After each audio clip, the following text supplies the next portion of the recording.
Welcome back to Mac Stories Unwind, the show that's all about the picks.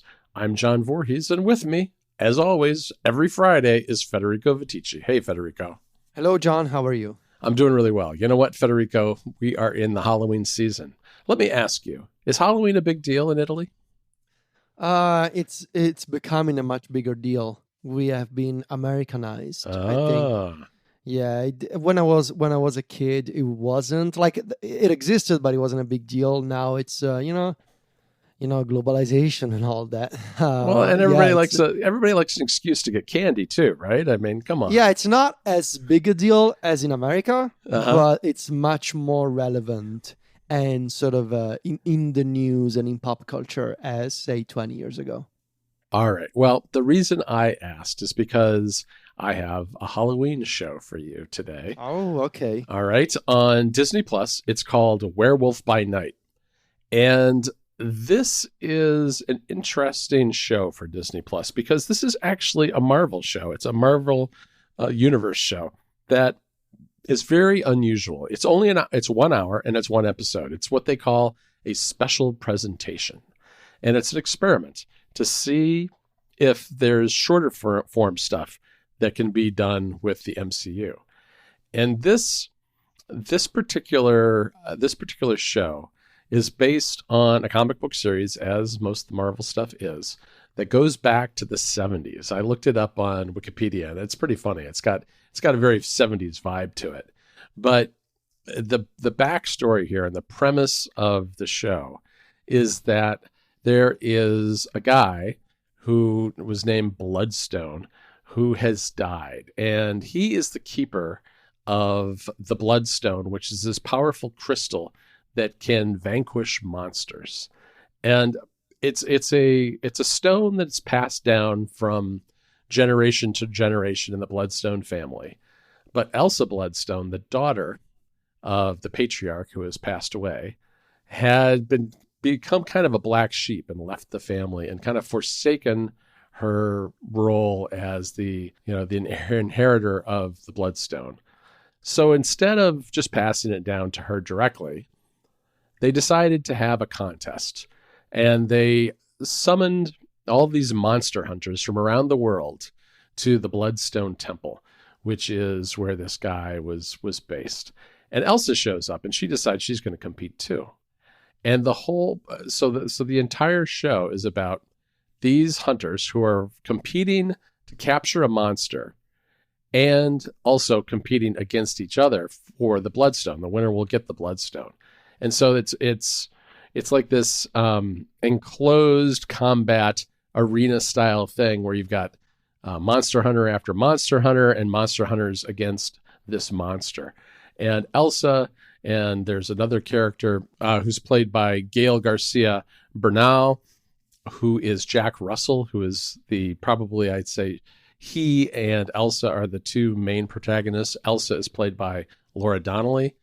And what's neat about this show is that it's done in that 30s and 40s style horror genre.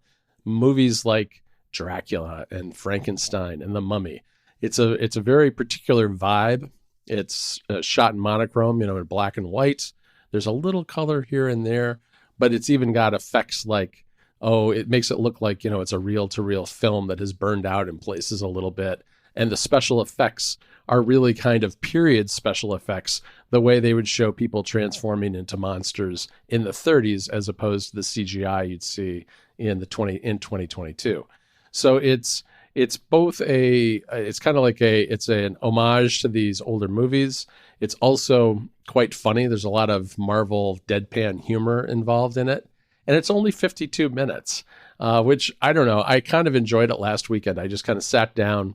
Jennifer was out of town. She wasn't really interested in this one. Not surprising, I guess. But it was a lot of fun to watch. It had some great plot twists, too. I don't want to give those away. But if you have ever watched any of those old movies, grew up on them, this is kind of a fun way to revisit the style. And also, I think the story itself is actually quite good. Oh, that's very cool. I never heard of this show before. Yeah, it just came out like a week ago. So it's a week ago, maybe 9 days ago. So yeah, check it out if you got Disney Plus. I didn't tell you that last week I was in Viterbo, and I needed to go pick up Sylvia at class. And I was, driving my usual route, and then I see all these police cars blocking one of the streets. Oh, really? And so basically, I asked around, and Disney Plus is shooting this upcoming horror series set, I believe, in the 1970s. And they're using of course, Viterbo. You've seen Viterbo as this very medieval historical center of the town, and they're using that as a set. And I peeked, right? So I took a look, and there was like all these vintage cars and people in costumes, and a bunch of cameras and TV crews, and the Disney logo. It was quite fancy. That's cool. Yeah, I'll have to keep an eye out for that, because you and I probably walked down that street at some point last fall. Mm-hmm. Yes, you have. All right. So I have a couple of picks for Unwind. Nice. For this little side projects, maybe for people to do over the weekend. They're about video games, but they're about three distinct pieces of hardware. Two of them go together, the other is standalone. So first I want to talk about the Analog Pocket. The Analog Pocket, which we talked about on Unwind before, is this new portable console by the folks at Analog that you can currently put an order in. I don't know what the waiting times are at the moment. But it's basically like a modern Game Boy with a high-resolution display that lets you play your original physical cartridges of Game Boy, Game Boy Color, and Game Boy Advance games. You can also get an adapter for... What's the Sega console that you can emulate with the Analog Pocket? I forgot. It's called Genesis in the US. Yeah, the Mega Drive. Oh, no, not the Mega. No, actually, it's Game Gear. It's not... the Game Gear. It's Game Gear. Yeah, Thank you. Game Gear. So this is a modern Game Boy made by Analog and it's such an incredible little device, right? It lets you play your original cartridges, but because of the fancy work that Analog has done in the display tech they're using, they have this IPS display that's 10 times the resolution of an original Game Boy. So when you're playing those Game Boy or Game Boy Color games, they have this special rendering mode that upscales them. And because effectively 1 pixel of the original Game Boy equals 10 pixels on this display, those games look incredibly crisp and so colorful. Crisp. Yeah, so they nice. look so crisp. And even GBA games, even though they don't have the exact resolution of the Game Boy screen, you see the black bars, right? If you choose to go with the default rendering mode, or you can use the Analog upscaling mode and you go full screen and it looks fantastic. But the reason I'm talking about the Analog Pocket is not what you can do with the console itself. It's one of the recent software updates, one of the recent firmware updates, enabled finally the Open FPGA platform. And you may be wondering, what is Open FPGA? So FPGA stands for Field Programmable Gate Array. And it's the idea that it's this special chip inside of the Analog Pocket that allows you to emulate other computers. They're called cores. And it's not like standard emulation. Standard emulation, like say you download an emulator on your computer or you put an emulator on your Steam Deck. It's using the CPU of that computer to run a program. It's using the CPU to emulate a program. So all the weight falls on the CPU to translate, right, to compute what an emulator wants and the hardware it's running on. So it's a software solution. It's a layer. It's a layer. It's a software solution. That's why even the best emulation, first of all, it's very CPU intensive, and it always comes with artifacts. It comes with stuttering, some glitches, some incompatibility issues. Mm-hmm. It's because it's a software layer. It's like Rosetta on a Mac, right? It's a software layer on top of your hardware. FPGA is different. With FPGA, you are effectively programming the hardware to act as a different piece of equipment.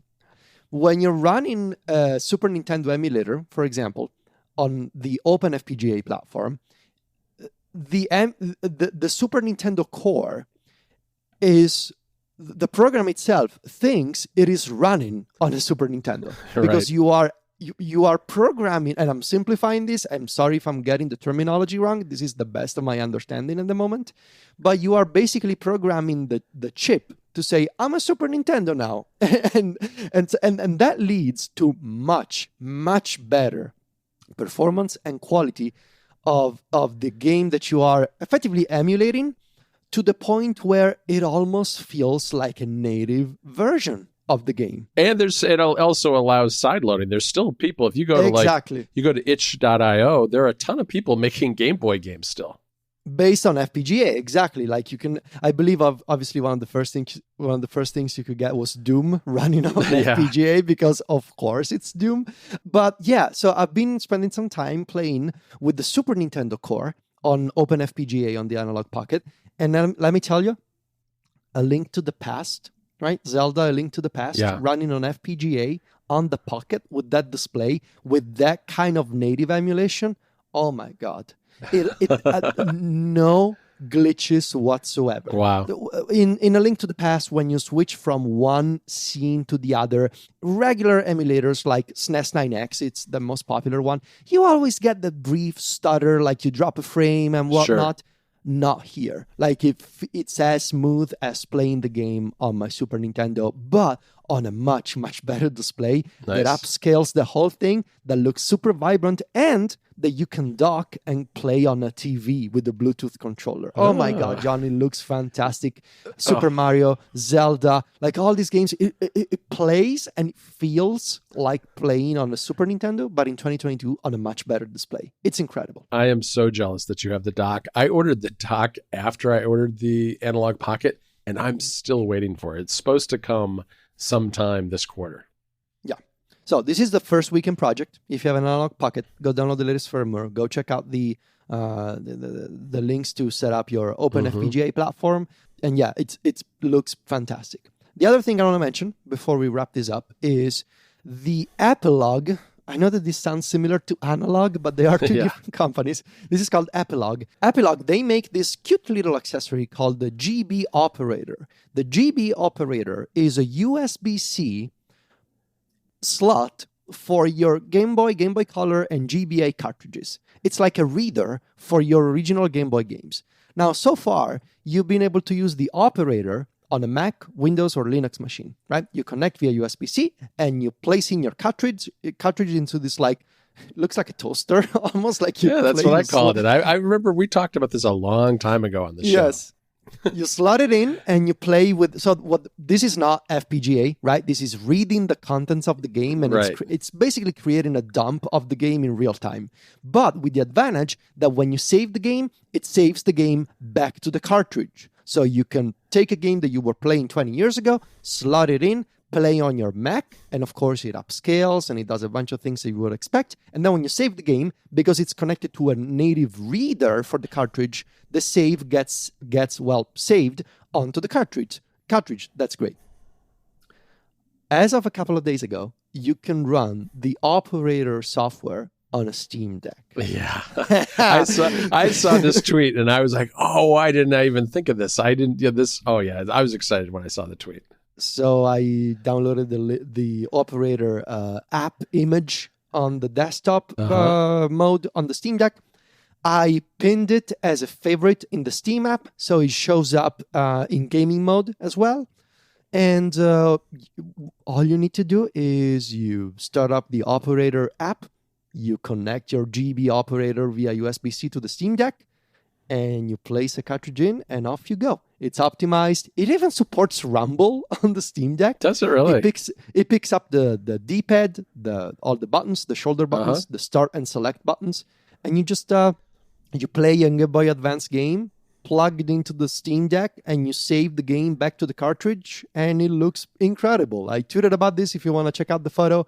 And that's another fun weekend project for you. Go in, download the operator software. You just run a terminal command, reboot, and it's ready to go.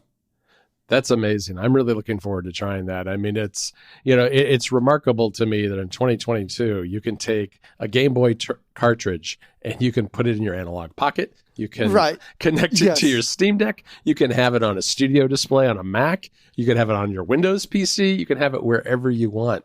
And it's saving back to the cartridge, so it makes it even more portable, which is fantastic. I should go back in time, and actually I should just tell my mom and be my mom, hey, look, all this money that I made you spend, on Game Boy games 20 years ago, look, I'm making tweets and podcasts out of them. That's now. right. Because I can still play them. So look, that was an investment into future content. But yeah, it's incredible that there's like all those games, you can still use them. It's wild. It's a wild ecosystem at the moment. Yeah, well, I'm excited to try that too. All right, Federico, that's a wrap for this week. You can find the two of us over at macstories.net. Federico is on Twitter and Instagram too, where he's at Viticci. That's VITICCI. And I'm at John Voorhees. JOHNVOORHWES. Talk to you next week, Federico. Ciao, John.